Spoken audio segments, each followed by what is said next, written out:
Prepare yourself for 13 of the most embarrassing tech fails of all time, from the keyboard with 113 OLED displays inside of it, to PlayStation's most expensive mistake ever in history, to literal global apocalypse. Starting with McDonald's, who, in one of the weirdest collabs of all time, went into partnership with IBM in 2021 to run a trial of an AI-assisted voice ordering system at about 100 of their drive-thrus. Guess what happened when TikTok got their hands on it? Giving orders to the wrong cars, multiplying items, and I'm not talking someone walking away with a single extra chicken nugget. People were leaving with hundreds of dollars worth of nuggets. And I think the most embarrassing, and yet at the same time also the most we probably should have seen this coming error, giving people ridiculous combinations of products that any human would realize make no sense at all. Like ice cream with ketchup and butter, or I really wish I was joking, ice cream with bacon on top. But hey, at least that means the McDonald's ice cream machine was actually working for once. All while having the audacity to correct the pronunciation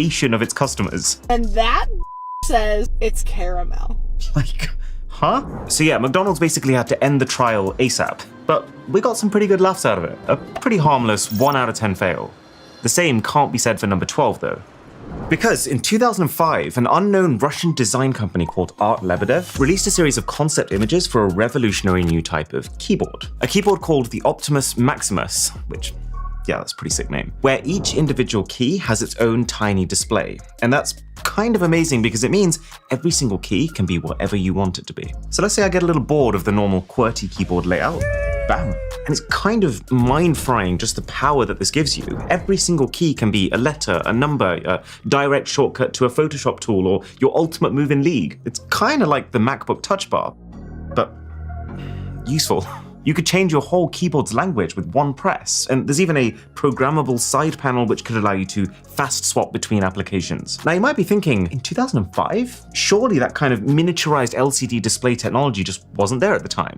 And you would be right. This was meant to be a concept, but people just got so excited by it that Lebedev decided this is our chance to do something big. We actually have to make this thing. They quickly realized that LCD displays at the time were too dim for what they wanted to do, so they decided to go with OLED, tech that wasn't really a big thing yet in 2005, especially in such a tiny form. Wow. Which means that as well as having to make this monster of a keyboard, they also ended up having to create their own proprietary miniature OLED display technology, just so they could fit one of them under each one of these transparent keys, which they did by working with a Taiwanese supplier called iDisplay. And somehow, after all of that, they actually managed to ship a working product in 2008. Sadly, they got too caught up in the hype themselves. This company became so obsessed with achieving this goal of 113 OLED displays that they forgot to actually make the typing experience good. These keys have such high resistance that you're just tired after like a minute of using it. Oh yeah, and the thing was priced at $1,500 when it launched. So only a very small fraction of the people who first expressed interest actually followed through and bought the thing. I'm only going to give this a 2 out of 10 fail though, because there was a silver lining. Remember iDisplay? Well, they put so much time and effort into helping to create this mini under keyboard OLED tech that they decided to run with it anyway. And they were eventually purchased by Elgato, which is what led to the Elgato Stream Deck, which even today is one of the must-have gadgets for any streamer. But not every story has a happy ending. Some of them have a nappy ending. This is Paul and Rachel Barron, who, after being completely unable to find a washable swim nappy for their son that was actually good and actually fit, decided to make their own. They started a company called Bow & Bell Littles, selling them on Amazon, and very quickly hit $1 million in sales. These guys were killing it. They were appearing on shows, they were being profiled by Forbes. But 4 years ago, possibly the absolute worst thing that could have happened. Amazon, you know, the nearly $2 trillion technology company, sent one customer a used diaper. And you bet that customer left a review. The diaper arrived used and was covered in poop stains. Nothing could have been more disgusting. These were not small stains either. I was extremely grossed out. Now this sticky situation was nothing to do with the Barons. This happened because the person at Amazon responsible for checking returned products before sending them out to new customers did a pants job. But the worst part of this is, after the Barons saw this review and they scurried to tell Amazon that it wasn't their fault, that it could very heavily damage their business and to take it down, Amazon refused. And the barons were right. This one review did completely tank their business. 4 years later, they're now $600,000 in debt, including a loan that has their house up as collateral. It's only after Bloomberg published an article about the whole debacle that Amazon finally agreed to take the review down. But the damage was already done. So 4 out of 10 fail, made worse by the fact that it wasn't even these guys' fault. So if you ever find yourself in the market for a washable swim nappy, now you know where to go. Just maybe don't return it after you've used it. Okay, we've seen all sorts of laptops over the years. Super high-end gaming laptops, super affordable $400 laptops. But what on earth does a $100 laptop look like? Well, in 2005, the founder of the MIT Media Lab, Nicholas Negroponte, formed One Laptop Per Child, a non-profit whose goal was to transform education in the developing world by creating and distributing as many devices as possible to children in schools. And the device that was going to change children's lives? The XO, a quirky little green plastic laptop designed to be produced as cheaply as possible while still giving disadvantaged kids access to a computer. And this thing had a lot of thoughtful features packed into it for its tiny cost, especially considering this was 2005. A hand crank that would allow children to power their device even if they didn't have access to an electrical outlet, which means that the device ran on a tiny fraction of the power of probably whatever you're watching this on, and that was crucial to allow kids to use it outside of school. The screen could flip around to turn it into an e-reader. The thing was made of shock-absorbing plastic and rubber, a feature that Negroponte clearly very much enjoyed showing off. A rubberized spill-proof keyboard, as well as all the ports being covered by the Wi-Fi antennae when closed, all with a logo in various colors so that kids could tell their laptops apart. And the absolute core of the whole thing was that the device ran on a Linux-based operating system, giving kids total access to the computer. The organization actually managed to gather so much steam that they were even offered free macOS licenses by Steve Jobs himself, which that never happens. But Negroponte turned them down just to keep the system as open as possible. All this for only $100. And they didn't even want to stop there. We really believe that we can make literally hundreds of millions of these machines available to children around the world, Negroponte promised. And it's not just $100, it's going to go lower. If you're thinking this is all too good to be true, good instincts. And people started to pick up on this when the crank broke off at the live demo. Not a great start. And by the time the laptop actually came out, a lot of these promises had just mysteriously vanished. There was no crank, although I guess you can kind of see why. It wasn't as durable as promised. The SSD only had 1 GB of storage. The screen was terrible. And the worst part of it was this whole project was geared around this being the $100 laptop. But even with all of these quality cuts, they only managed to get the launch price down to $130, which then went up to $180 in the next revision. So by the end of this, all the critics were convinced that the money that had been put into this project would have been far better spent on things that people in developing nations actually want and need. Like, you know, better schools and clean drinking water. 4 out of 10 fail. Now, do you remember this little guy? This, alongside the Humane AI pin, were literally supposed to be the next step in the evolution of personal tech, after the smartphone, thanks to something called the Large Action Model, an AI system that can not just talk to you, but also perform actions based on what you say. Like, for example, communicate completely on your behalf with flights and hotels to book your entire holiday from just you saying a couple of words, which excited enough people to make $10 million in the first 5 days alone. But spoiler alert, no one would ever trust it to do that, because the Rabbit R1 sucks. The battery sucks, it requires its own SIM card if you want to use it on the go, and this thing suffered from some major security vulnerabilities from launch that Rabbit basically ignored. But the most fundamental, it wasn't needed. Everything this thing does can already be done completely on your smartphone, as well as a whole load of things that this can't, which led a lot of people to ask the question, sure, the teenage engineering design device housing does look really cool, but shouldn't this just be an app? Well, turns out it actually is. Android authorities Michel Rahman managed to download Rabbit's launcher APK onto a Google Pixel 6a and got it to run the entire R1 experience, which really does make this device the final boss of this meeting could have been an email. And in a similar vein of companies biting off more than they could chew, oh my god, You know Hewlett-Packard, or HP? If so, in all likelihood it's because you've used one of their PCs in your school computer room or the library, because they're affordable and they do the job. They're not exactly the company you think of as the front runners of consumer technology. However, in 2011, 1 year after the release of the iPad, HP decided it was their time to shine. They wanted to take on Apple with the HP touchpad. And HP weren't stupid enough to just try and beat Apple at their own game. They promised something different. Because their tablet used the WebOS operating system, built on the same tech as a lot of web browsers, the touchpad promised to be a more open and customizable experience than Apple's walled garden approach, while also maintaining some of the style and flair that Apple's known for, which I think is fair to say was lacking in most Android devices at the time. And because WebOS was based on common web technology, it was supposed to be super developer-friendly too. Now this was a very expensive move, because HP had to acquire Palm, who made WebOS, for, close your eyes, $1.2 billion. So I'm sure everyone at the company was just praying that this would pay off. Oh god, there is absolutely no competition between how slick and intuitive the iPad interface is versus this. The touchpad was pretty universally recognized as a much slower, much clunkier, and significantly bulkier iPad. Nobody wanted this thing. And do you know what makes it particularly embarrassing? The HP was already worse than the original iPad, with it being so buggy on top of everything else. But to finish it all off, by the time this touchpad had actually come out, Apple had just launched this, the iPad 2, which absolutely decimated the thing. This product was performing so poorly, both in terms of sales and customer experience, even after slashing the price by $100, that HP literally took it off the market after only 48 days. They even had to refund retailers for the stock they'd purchased, practically soiling everyone's perception of the whole company, while burning through a hell of a lot of cash while they were at it. 5 out of 10.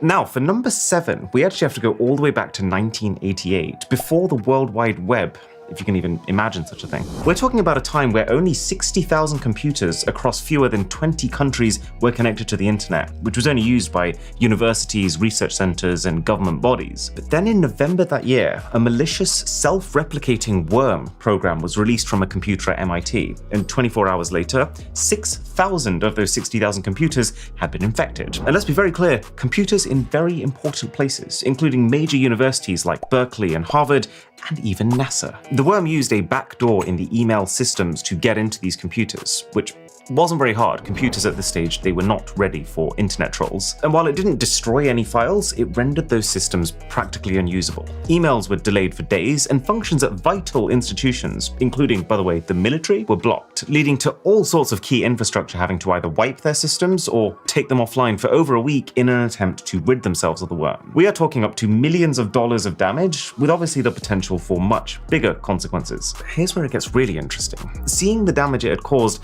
an anonymous programmer admitted to 2 friends that he was the one who'd created the worm, but that he hadn't intended it to spiral this much out of control. He asked one of the friends to send an anonymous message across the internet, which included both his apologies and instructions on how to remove the worm, but ironically, few people actually saw this because of the extent of the network damage. The other friend went to the New York Times to try and do some damage control, telling them that the worm was meant to be a harmless experiment, but accidentally revealed the programmer's identity by, well, it wasn't very smart, using his initials, which were easily searchable at his university. So, the New York Times found and outed the culprit, 23-year-old Robert Tappan Morris. And then the FBI got involved. They quickly launched an investigation and found plenty of incriminating evidence, which was used to prosecute him in 1989. And the reason this was so momentous is that Morris was the first person to ever be indicted under US Congress's new 1986 Computer Fraud and Abuse Act. Silver lining though, this was the wake-up call for global cybersecurity. Only a few days after this attack, the US Department of Defense set up America's first computer emergency response team in Pittsburgh. And now that they've woken up, here is how Bitdefender's new Scam Copilot, our sponsor, can help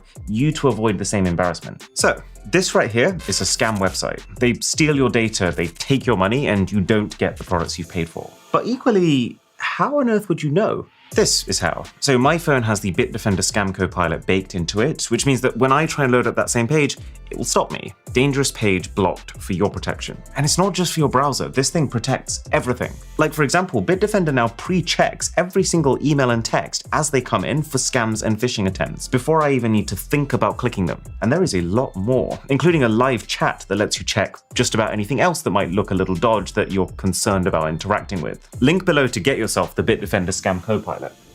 Now, at least the Morris worm issues were resolved in the end, though. The Tesla Cybertruck, on the other hand, has just been one continuous rocky road of problems. Ever since its very inception, where the bulletproof windows smashed during a demo to show how bulletproof they were. But who would have thought that that wouldn't even be its biggest issue?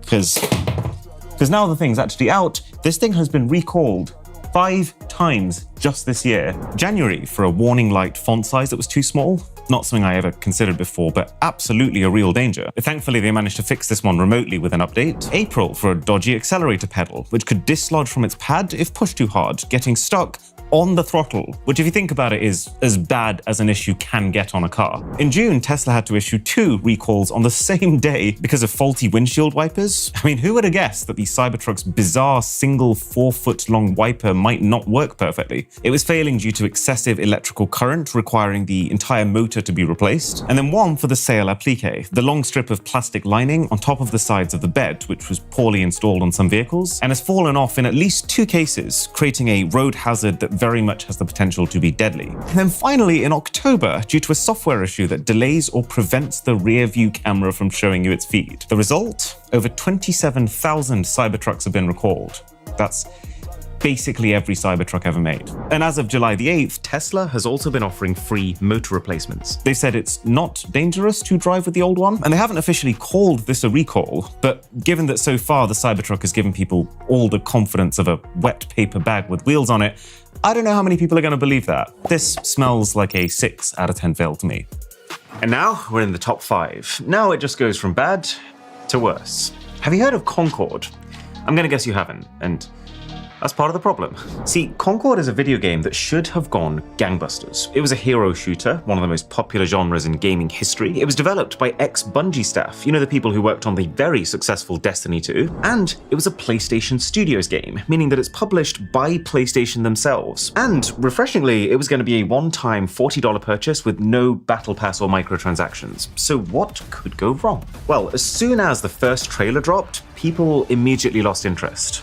And that includes me. I was watching the PlayStation event live when they announced this, like, What did I just see? sure, we love a good hero shooter, but ever since Overwatch exploded onto the scene in 2016, the entire industry has just been pumping out clones of that game that basically do nothing new. So we're at a stage now in 2024 where people are very fatigued of the genre. But that's far from the full deal, because the character designs were boring and also particularly aesthetically unappealing, which sounds silly, but a genre like this actually needs players to want to look like the heroes they're playing as, especially since this entire genre revolves around unlockable skins that you want to be desirable to keep players playing. The 70s sci-fi aesthetic just wasn't resonating with kids who were born 30 years later, let alone the fact that it just made the entire world look like a knockoff Guardians of the Galaxy without the charm. And arguably the biggest problem, Sony really failed to market the game at all. Like, this first trailer was 3 months before the release of the game, which is probably why you've never heard of it. Even so, I don't think anyone expected just how badly this game would perform. Concord launched in August 2024, and want to guess how many concurrent players that it had at its absolute peak on Steam? To give you an idea, Counter-Strike 2 has nearly 2 million players. Concord? 697. And you know what makes it many times worse? Concord's been in development for 8 years. And you might be thinking, well, surely that means the game's going to be good. And according to reviews, it actually was at least fun to play. But what happened 8 years ago? Overwatch. This thing is so clearly yet another copycat trying to cash in on the genre, except unlike games like Paladins or Valorant, which have their own twists, this game took so long to make that it's both completely missed the hero shooter hype window, while being based on the Gen 1 product that in itself is now outdated. I mean, Overwatch 2 is already out now, and even that is struggling. But the single most embarrassing part of this misadventure is that Sony saw Concord's paltry player numbers and decided that instead of giving this game a chance, trying something new with the marketing, like, I don't know, just off the top of my head, telling people the game existed, that they would shut the servers down forever after 2 weeks of them being live. They invested a rumored $400 million into developing this thing, which would make Concord easily PlayStation's most expensive game ever. Even The Last of Us Part 2 only cost them $220 million, although there are other rumors saying that this was closer to $150 million. But either way, surely it was worth just risking a little bit extra just in case they could scrape some of that back? Easy 6 out of 10 disaster here. That didn't sound good. And now you can just get ready to lose all trust entirely in the ability of big companies to actually look after you, starting with the Snowflake hack. So Snowflake is a high-security cloud storage provider with over 9,800 corporate customers, including giants like Santander, Ticketmaster, and AT&T. So all of these massive companies will store their customers' private data using Snowflake. And all three of those companies were affected when a hacking group compromised Snowflake in April. The hacker group, who call themselves the Shiny Hunters, which is another name for people who spend hundreds of hours in the Pokemon games searching for rare shiny versions of them, got straight into the company's Snowflake accounts, stole the data in them with the intention to sell that data off. They used info-stealing malware programs to infect systems not owned by Snowflake themselves, but likely devices owned by Snowflake's customers, companies like AT&T, who would often save their Snowflake login credentials on their own devices too. And honestly, this hack sounds like it was a whole lot easier to pull off than actually finding a shiny Pokemon. People need to remember that storing your data in a locked down server is fantastic, but it doesn't mean anything if the passwords to access that server are literally sitting on your desktop. Your security is only as good as the weakest link in your chain. And yet these fruitcakes didn't even enable two-factor authentication on their machines. And the impact has been bad. The hackers got away with 1.3 terabytes of personal info from 560 million Ticketmaster accounts, including full names, addresses, email addresses, phone numbers, even payment card data, which they are selling for $500,000 on breach forums, a notorious cybercrime platform that they own. AT&T was hit even harder with info from, I quote, nearly all of their tens of millions of customers stolen, including which numbers those customers interacted with, counts of the texts and calls, and total call durations for specific days or months, the info from which absolutely can and very likely will be used to scam them, with tools on the internet also allowing you to find the names connected to those numbers. And this is the funniest part. AT&T has reportedly paid the group Shiny Hunters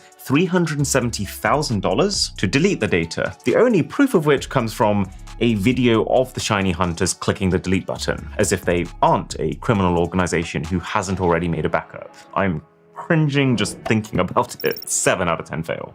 So there's been a bunch of cyber attacks in this series, but when your network is down because of a hacker, you can at least blame it on them, even if it exploited a vulnerability that you should have fixed. However, you know what's a lot more embarrassing?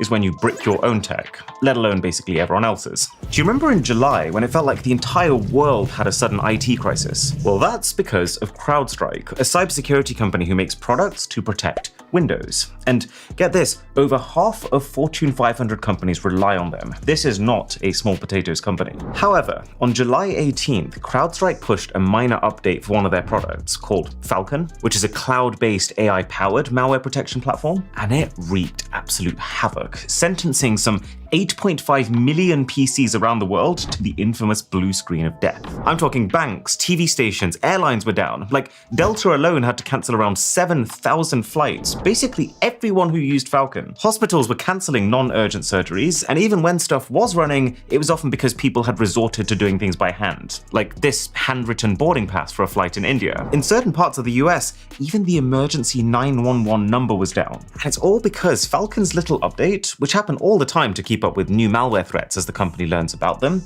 installed code onto people's Windows computers containing a logic error, which caused their devices to crash since they couldn't compute the impossible logic. And because the issue is happening on what's called the kernel level, i.e. accessing and editing the entire underlying system, not just the surface level stuff normal apps have access to, and because it was also a bootstrap driver, meaning it was required for the system to boot up at all, it was like the perfect cocktail to lock those PCs into an endless recovery loop. Fortunately, the fix turned out to be pretty simple, just boot it into safe mode and delete the files associated with the problem. But because of how embedded it had become, in a lot of cases it required an IT professional to have physical access to the machine, meaning that recovery was slow for many organizations, with the disruptions causing a total of not millions, not tens of millions, but $5.4 billion in direct losses for companies. Ooh.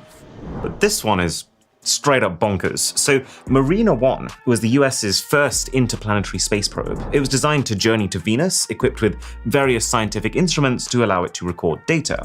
Spoiler alert, it didn't get there. And you're not going to believe how embarrassing the reason is. The thing was supposed to fly past Venus and use these sensors to collect data about the planet, keeping in contact with mission control for about 15 weeks total. But after all of the work that was put into designing and constructing the craft, which was composed of over 54,000 components, disaster struck. It successfully lifted off on July 22nd, 1962, flying nearly 100 miles upwards for 3.5 minutes until suddenly, randomly, it veered off course. So much so that they had to issue the self-destruct command to avoid a collision with ships in the North Atlantic. The reason it happened, though? The hardware was absolutely fine. The culprit was an unbelievably easy-to-miss software error. A standard R was used in one equation when it should have been an R with an overbar. And the reason that's so important is that the guidance computer on board that's making sure the thing is on track is constantly checking in with its sensors. And the bar on top of the R is the symbol that makes sure it takes the average of those sensors instead of just taking one reading at face value. So without the correct R, the probe basically started to overcorrect its course in response to outlying data points that it should have been ignoring. The project cost them around $192 million in today's money, all thrown out the window because of a single typo. I mean, what's the most damage a typo has ever caused you? Could actually be pretty bad now I think about it. 8 out of 10 fail. The only slight saving grace being that they'd also already constructed Mariner 2, an identical probe, and because the fatal problem was a completely avoidable human error, they fixed it in about 4 seconds, and Mariner 2 was launched successfully just a month later, and was the reason that we now know Venus rotates in the opposite direction to Earth. But nothing beats the Y2K bug. Whoa. If you were born after 2000, this one's probably going to sound too insane to be true. Do you remember when everyone thought the world was going to end in 2012 because that was the end of a 5,000-year cycle in the ancient Mayan calendar? Well, there was something just like that for the year 2000, only this one was grounded in the much more real fear of a tech apocalypse. Because it turns out that when complex computer systems were originally designed in the 60s, computer scientists figured that they'd save what pitiful storage and screen space that they had by using a 2-digit number for the year. We were very much in the 1900s after all. Years beginning with 18 were old news and 20 felt like too far away. The problem is, as the years ticked up and we got ever closer to the new millennium, people started to wonder, are computers actually going to understand that 00 means 2000, not 1900? And you might think that the only real consequence of that would be waking up on New Year's morning thinking, hey, that's funny, the clock's just gone back 100 years. There were real reasons to be worried, because as you've seen with the Mariner, small miscalculations with the input of a computer can have major consequences with the output. And in this case, industries that relied on computer-tracked dates could be affected in huge ways, like banks, which track interest daily, could potentially suddenly calculate interest at minus 99 years. And places like power plants, which track routine safety checks of things like radiation levels, could pose a threat to human life if these checks were missed. People even started panicking that planes might start falling from the sky and that people's pacemakers would just stop, that old Uncle Joe would just collapse and die the second that you go from one to Happy New Year at your party. So, governments raced to avert a potential computer crisis, rushing to update anything and everything to a 4-digit date. And I mean everything. I don't think anyone quite expected just how much would be spent on this. You know how some companies in this fails list have lost hundreds of millions? Here, an estimated $200 to $600 billion was spent to tackle the issue. And that's in the 1990s. And when you think about it, that is a catastrophic amount of money to burn, considering that it could have been avoided by a few computer scientists typing 2 more characters.